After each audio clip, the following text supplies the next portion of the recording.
اسلام آباد high court کے secretary خارجہ کو نواز شریف کی حاضری یقینی بنانے کا حکم۔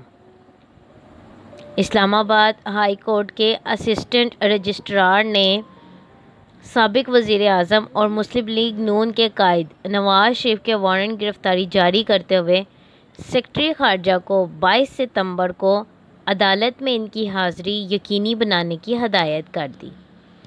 اسسٹنٹ رجسٹرار اسلام آباد ہائی کورٹ کی جانب سے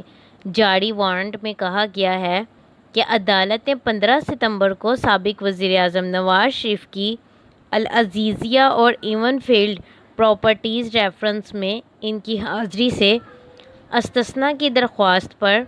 سماعت کے دوران ان کے ناقابل ضمانت وارنٹ گرفتاری جاری کیے تھے۔ سیکرٹری خارجہ کو ہدایت کی گئی ہے کہ نواز شریف کی 22 ستمبر کو صبح 11 بجے عدالت میں حاضری یقینی بنانے کے لیے برطانیہ میں پاکستانی ہائی کمیشن کے ذریعے وارنٹ بھیجے جائیں اور نواز شریف کو عدالت کی جانب سے مقرر کردہ تاریخ میں پیش کیا جائے۔ اسسٹنٹ رجسٹرار کی جانب سے جاری حکم نامے میں خط بھی جاری کیا گیا ہے۔ دوسری جانب نواز شریف کے ناقابل ضمانت وارنٹ گرفتاری اور طلبی کے تمام حکم نامے بھی برطانیہ ارسال کر دیے گئے ہیں۔ نواز شریف کے وارنٹ گرفتاری پارک لین لندن کے پتے پر ارسال کیے گئے ہیں۔ خیال رہے کہ 15 ستمبر کو اسلام آباد ہائی کورٹ نے العزیزیہ ریفرنس میں احتساب عدالت کے فیصلے کے خلاف دائر اپیلوں کی سماعت سے سابق وزیر اعظم نواز شریف کی حاضری سے استثناء کی درخواست مسترد کرتے ہوئے ناقابل ضمانت وارنٹ گرفتاری جاری کر دیے تھے، جبکہ جسٹس عامر فاروق اور جسٹس محسن اختر کیانی پر مشتمل عدالت کے 2 رکنی بینچ نے نمائندے کے ذریعے اپیلوں کی پیروی کی درخواست بھی مسترد کر دی تھی۔ قبل ازیں عدالت نے 10 ستمبر کو مقدمے کی سماعت کے دوران نواز شریف کو سرنڈر کرنے کا حکم بھی دیا تھا اور کہا تھا کہ دوسری عدالت میں انہیں مفرور قرار دیا گیا ہے،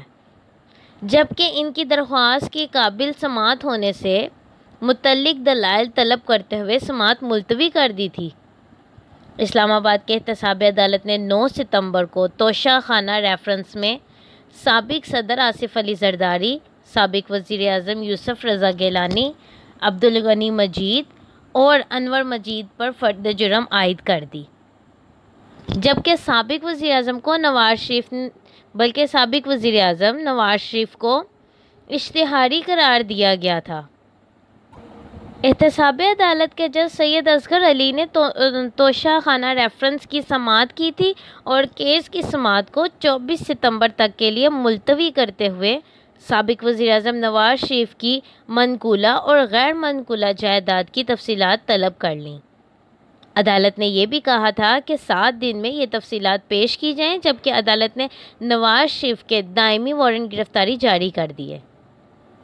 خیال رہے کہ العزیزیہ فلیگ شپ اور ایون فیلڈ تینوں ریفرنس 7,85,000 آف شور کمپنیوں سے متعلق پاناما پیپرز لیکس کا حصہ ہیں، جس پر Pakistan Tehreek Insaf P T I, Jamaat Islami اور وزیر ریلوے شیخ رشید احمد نے سپریم کورٹ میں درخواست دائر کی تھی۔ ایک رپورٹ کے مطابق عدالت عظمیٰ نے نواز شریف کو بحیثیت وزیر اعظم نااہل قرار دے دیا تھا اور نیب کو شریف خاندان کے خلاف احتسابی عدالت میں 3 ریفرنس اور سابق وزیر خارجہ اسحاق ڈار کے خلاف 1 ریفرنس دائر کرنے کی ہدایت کی تھی، جس پر 6 جولائی 2018 کو احتسابی عدالت کے جج محمد بشیر نے نواز شریف، مریم نواز اور کیپٹن ریٹائرڈ صفدر کو ایوان فیلڈ ریفرنس میں اس وقت سزا سنا دی تھی جب وہ برطانیہ میں کلثوم نواز کی تمہداری کر رہے تھے۔ سزا کے بعد نواز شریف کے اراکین پاکستان آئے، جہاں انہیں قید کر لیا گیا۔ بعد ازاں اسلام آباد ہائی کورٹ نے ان کی سزا معطل کر کے ضمانت پر رہائی دی۔ دوسری جانب نواز شریف کو احتسابی عدالت کے جج محمد ارشد ملک نے 24 دسمبر 2018 کو العزیزیہ ریفرنس میں بھی سزا سنا دی تھی۔ بعد ازاں خفیہ طور پر ریکارڈ کی گئی ویڈیو میں جج نے اعتراف کیا تھا کہ انہوں نے نواز شریف کو دباؤ پر سزا سنائی، جس پر جج کو ان کے غلط فعل پر عہدے سے فارغ کر دیا گیا تھا۔ گزشتہ برس اکتوبر میں اسلام آباد ہائی کورٹ نے نواز شریف کو 8 ہفتوں کے طبی بنیادوں پر ضمانت دی تھی اور اس میں توسیع کے لیے حکومت پنجاب سے رجوع کرنے کی ہدایت کی تھی، تاہم صوبائی حکومت نے ان کی ضمانت کی درخواست مسترد کر دی اور اب ان کے خلاف ناقابل ضمانت وارنٹ گرفتاری جاری کر دیے گئے ہیں۔ شکریہ۔